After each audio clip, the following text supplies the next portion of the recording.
these two things go together so well.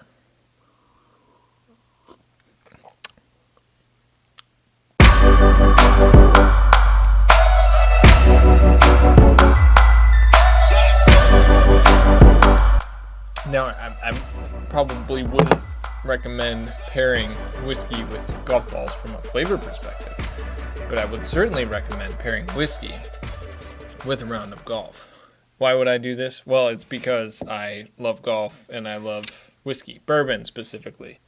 I think that there should be more integration between bourbon and golf. We see a lot of integration with beer and golf, or White Claws and other alcoholic beverages, but I think whiskey makes a better pairing. We're going to talk about that. Now, this is just 100% playful whiskey content, but I mean, give me a second here, because I think the 6 bourbons that I'm going to recommend you pair with your golf round, I think it's going to change the game. If you're not a golfer, after you hear this list, you're going to be like, man, I should do that. I should take up golf, and I should pair my bourbon with that golf. If you're into golf but you're not into bourbon, well, I mean, you're missing out. Then you will soon experience one of the finest things that life has to offer. If you're new to the show, welcome. I've got a lot more whiskey content. Just click over to the channel and subscribe, and you'll get tons of content related to whiskey, American whiskey, most specifically. A lot of history-oriented content, some review-type stuff, brand overviews. All in all, just a lot of good whiskey fun. Now, before we get into the pairings, I got to answer a simple question. Like, why golf and whiskey? I mentioned I think it's a good pairing, but why? What makes it a good pairing? Well, it's because they're both ancient. They are just old. Soup's old. How old? Well, we're talking about, like, the late 1400s. Both golf and whiskey supposedly were invented. Also, both come from Scottish origins. Yes, I know bourbon is a distinctly American product, but hey, I mean, its origins do hail from Europea, in particular the Scottish region of Western Europea. So, credit where credit is due. Do I think we made it best? Yes. Yes, I do. But it is what it is. So these two miraculous products, the game of golf and the drink of whiskey, bourbon, their origins date back to the same time frame and the same geographic area. Another reason I think these two things pair so well is because bourbon takes a long time to make. Like it's pretty complicated to make, then it sits in a barrel for years. Whereas the game of golf is slow as it's really slow. Takes a long time to play golf. And that's one of the reasons why some people hate golf. I actually like it that way. I mean, it's one of the few things in life that causes you to slow down and just be somewhere. If you're waiting on the green to clear ahead of you, you got nowhere to go. I mean, they may not let you play through, and the course may be packed out. So you may be sitting there 4 to 5 hours. Is that ideal? Well, it depends on who you are. For me, yeah, I like it. I love to sit out there in the green and peace and be like, this is lovely. Whereas I also like to respect all the time that went into creating bourbon and just sit here and go, man, this is lovely. Fourth thing, I think in both bourbon, the pursuit of bourbon, the bourbon pursuit, and in golf, you kind of feel a part of something bigger than yourself because the history is so historic. I mean, both, as I mentioned, have been around forever, and so many people have played golf, so many people drank bourbon or put their time into creating the bourbon that you're drinking. That golf course that you're playing on has been there for 50 to 100 years. That bourbon has sat in a barrel for 10 years. Like, okay, there's history involved in what I'm doing. I think that kind of appeals to our humanity. It's pretty dank. And then finally, if you're playing golf and you're anything like me, you're going to be spending a lot of time in the woods anyway. You might as well be sipping a beverage that spent a lot of time in wood itself. So it makes sense. Makes sense that you would drink bourbon while you play golf. Now to actually align certain bourbons to certain moments in golf. And these recommendations have been tested. The pairings have been experienced by me. And so I vouch for their integrity. First up, you find yourself on the first tee. And you golfers, you know that first tee is pure optimism. Like, this is going to be a good day. I'm going to shoot 71. Like, I'm going to have an albatross. I'm going to hit nothing but bombs and find all the fairways in the world. That moment of potential, like, you need to capture that. You need to bottle that. I think a bottle that helps maybe articulate that potential, be like, oh yeah, pure potential, the best things could happen, would be Weller Special Reserve. Now here's the thing about Weller Special Reserve. It's all hype and it's fine. It's the descendant of Pappy. It's amazing. And then you open it and you drink it and you're like, actually, it's not that good. Well, that's kind of what your golf game is like. Is on the first tee, it's all potential. You're going to be the best golfer ever. You're the next coming of Tiger Woods. And then you tee off, you top your driver about 50 yards. You don't make it past the ladies' tees. You have to drop your pants until you hit your next shot. So yeah, I mean, is Weller Special Reserve bad? No, but it's certainly a letdown against the hype, like your golf game. All in all, though, not a bad way to get started. Next up, we're actually going to celebrate. Maybe on 3 tee boxes, you happen to get the face of your driver square at impact while you're swinging out your shoes. We need a bourbon that pairs well with hitting bombs. I mean, this is what we all aspire to do. Like, we aspire to absolutely nut one. And when we do nut one, we want a bourbon that's going to help us celebrate that.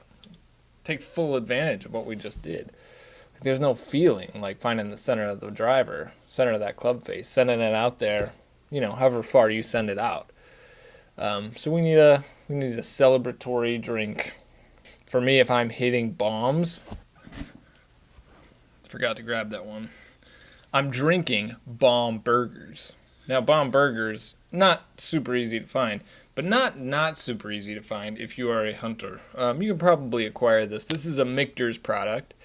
And what's lovely about bomb burgers is it's rumored to be closer to the 10-year age point, but it's at 108 proof. Michter's 10-year products, which I did a video about last week, run in the low 90s. It'd be great if they packed a little bit more. I feel like they could benefit living in the 100 to 110 proof range. Bada bing, bada boom. Bomb Burgers does that. So it's going to pack some punch, all the positive flavor vibes in the world you could want, and it's got bomb in the name. So it's a match made in heaven. All right, next up, you absolutely flushed one of your irons. Now this happens so rare, like almost less regular than hitting a bomb with your driver is actually making good contact with your irons. So we're going to celebrate this one as well. It needs to be celebrated. And I think whiskey that has fully captured, or to me just delivers the palate that feels like a flushed iron, it's one of the best physical human experiences a human being can have. Second behind, well, the bourbon that accompanies that, near orgasmic properties, would be Pirate Bottle Elijah Craig. Now, Pirate Bottle is discontinued, but again, if you are a enthusiast, there may be means of acquiring these, and who knows? I mean, I got this guy on the shelf just a few months ago. I think they're all gone now in my immediate area, but you might still be able to find one of these. I'll leave this here. Pirate Bottle Elijah Craig, old school Elijah Craig small batch, generally 12 years old, 12-year minimum in a small batch product. This was sitting on shelves forever. You used to have an age statement even. It's like butter, just like making amazing contact with your 7-iron. Next up, I mean, if we're being honest and assessing my game and probably yours, there's probably more things that go wrong on the golf course, as enjoyable as it is, than that go right. Yeah. So we need to be very aware that, we're going to scull some wedges. These things, not terribly forgiving. So when you're 30 yards out and you got to carry a bunker, you're probably going to blade the living daylights out of it and send that thing 180 yards over the green, and you're going to shoot at 12. That sucks. That's not fun. You'll say words that are less than savory. So, I mean, I think we need to pick out a bourbon in that moment that celebrates a less than savory human being. George Remus. Specifically, the Remus single barrels. Now, this whiskey is super savory. The man, George Remus, you read about him, not savory. Not a great dude. Not somebody you want to aspire to be, but maybe somebody you resemble when you're pissed off on the golf course. So, after you've just absolutely obliterated any chance of breaking 80, maybe a nice hearty pour of George Remus do you good. It helps that this is the single barrel proof. This one's 122.4 proof. It's going to help ease the pain that you've tangibly experienced. The next shot is really the antithesis of the flushed iron. Say you're 160 yards out. You know, it's a long par 4, but you pull a mid to high iron. And you're getting ready to crank this one. You want to hit it high, land it softly on the green. Give yourself a birdie putt. Well, you hit it fat. You know, you take 8 yards of divot, and the ball trickles, 20 yards ahead of you. You've duffed your approach shot. Now, this happens all the time. This is, you need a lot of whiskey if you're going to have a little bit of a sippy sip every time you duff your approach shot. So you want something that's economical. You want something that's a little bit lower proof so you don't drink yourself 6 feet under, while at the same time you need some antiseptic. You need something, anesthesia, anesthetic. Yeah, that's right. You need some of that. So we're going to go with something that'll last us a little while. In the early times, bottled in bond. This is a Brown-Forman product, so we're talking about the same stuff as Old Forester, but we are also talking about like $22 for a liter. So a bottle should certainly get you through a round of golf and 12 to 15 duffed approach shots. It's good, too. Next up is the topped 3 wood. There's very little with greater wear and tear on your spine than a topped 3 wood. You're 225 out, you're going to give it everything you have. You absolutely rear back and crank through and then have to go visit the chiropractor. It just sucks. It's disappointing. It's angering. It shows you for the hacker that you are. It's that moment when you reached for greatness, expecting greatness, and found your game to be wanting and your experience to be lackluster. In that moment, you want a whiskey that matches that experience, where you're like, oh, this is going to be phenomenal, and then you pop the top to find that it's just garbage.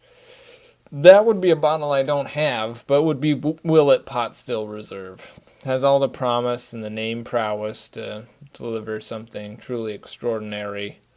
The bottle shape to communicate quality, and then the juice inside is not great. It's the equivalent of a sore spine. So punish yourself a little bit. Take a little Willet Pot Still Reserve on the golf course with you. Number 7 is another blissful moment. Pretty rare. Unless you're a phenomenal golfer. It's pretty rare. That would be a birdie. You make a birdie. For me, if I make a par, I'm like, oh, that feels like a birdie. Bogey golf, am I right? But there are still those moments when the birdie, you find it tweets at you, it bets, it swings. It's a good moment. There's only 2 options that make the most sense here for dropping a bird. One would be Eagle Rare. The other one would be Wild Turkey. Now, I wouldn't recommend Wild Turkey 101 because you want it to be really, really good. Wild Turkey 101 is fine, but a birdie moment needs to be celebrated. So we're going Eagle Rare, or we're going Rare Breed, in my opinion. You choose which. Just make sure there's a bird on it. Bird for birdie, Yeah. Now your round is done. Odds are pretty good. You shot 112. You chucked your gap wedge into a lake. You lost every single ball on your bag.